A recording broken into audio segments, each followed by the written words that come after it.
Thank you, Mr. Speaker, for giving me this opportunity to discuss or give the pointers on the President's speech that he delivered in the joint House sittings, Mr. Speaker.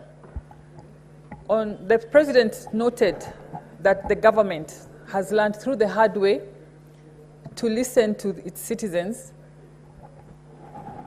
on the issues they're raising from time to time, and that he acknowledged the mistake that we had done, for example, when we attempted to pass the Finance Bill 2024, we did not carry the whole country with us. We did not take time to communicate and to let them know the very good and very gainful steps that we were going to achieve and make through that bill, Mr. Speaker. And so the President noted that we need to, and that was the mood of his speech, that he wanted the whole country to know the steps that we are making.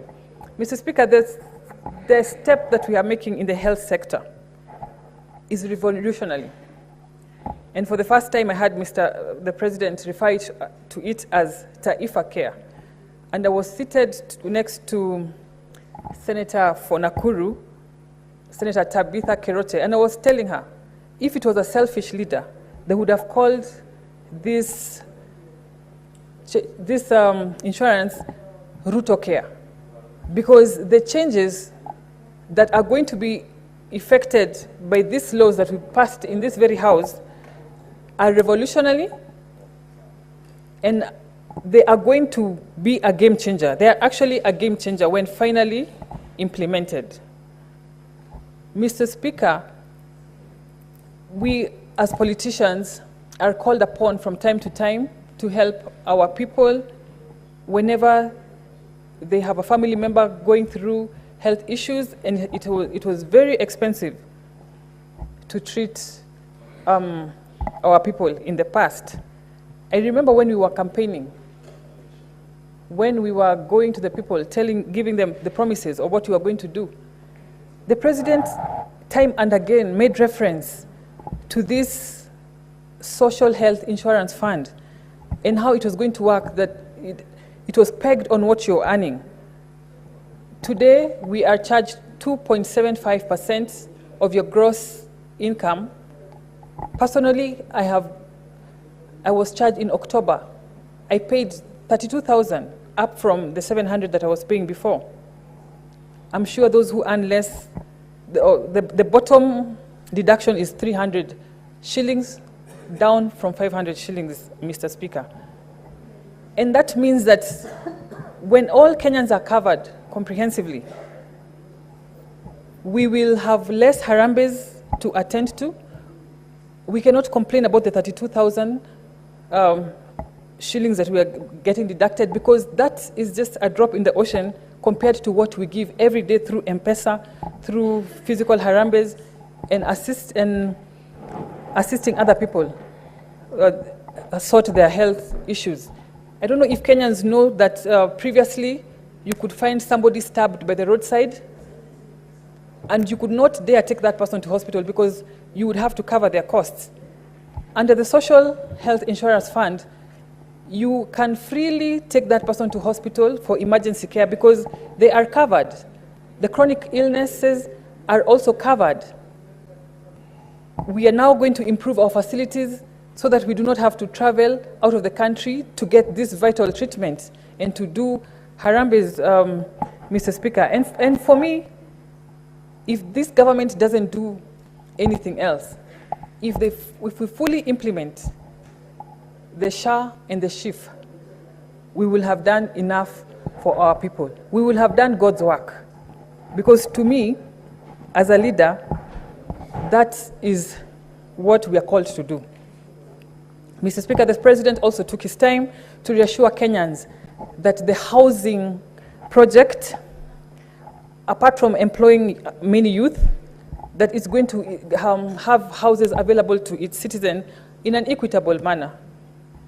That there will be no favoritism, and he encouraged as many people, as many Kenyans as possible to apply for these houses in an open platform where there's It's not a physical kind of application, so there is no favoritism.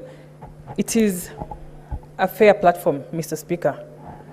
Mr. Speaker, the President also noted the steps we have made. We're having young Kenyans get gainful employment and meaningful employment abroad. Previously, we used to export labor. We used to export a lot of unskilled labor in the Arab countries mainly. But because of the involvement of the government, we're having bilateral negotiations, and we are onboarding new countries that we have never had relations before, like Jordan and others, Mr. Speaker. And Kenyans should take advantage of this to get skilled jobs, to export skilled jobs out of the country, Mr. Speaker. I'm glad that the President talked about the abductions. It has been a cry in the country, and he clarified that mainly what was being called abductions was either normal arrests, and he was very clear that he was not making excuses for illegal arrests, Mr. Speaker. The President also talked about femicide. It has been an issue in this country. At the same time, as a society, we have to be very careful so that this fight against femicide doesn't turn out to be lynching of the boy child. We have to look at it wholesomely.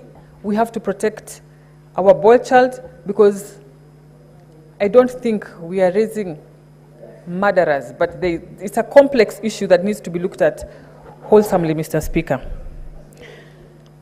I also noted that the government services have been digitized. 20,800 government services have been digitized by being onboarded on the e-Citizen platform, up from 300 services in 2022, Mr. Speaker. And this has raised revenue very significantly. From the year ending June 2023, where we raised 5.3 billion, to the year ending June 2024, where we raised 7.6 billion, marking a 43% increment, Mr. Speaker. On corruption, the President had a lot to say about corruption, but what I remember is he threw the ball to both houses, and particularly told us to hasten on passing of the conflict of interest bill, which is squarely in our hands, Mr. Speaker. And I hope we will be heeding to that call and passing that bill and going through the contentious and getting the contentious clauses done with, so that we can serve Kenya through that law. I thank you, Mr. Speaker. Senator Sifuna. Thank you, Honorable Speaker. Honorable Speaker, you know my position on the State of the Nation address. I have always held the position that the state of the nation is the state of a people, and that I personally do not trust the current president to paint the true picture of the state of the people. And again this year, Honorable Speaker, because of that doubt in my mind, I chose not to attend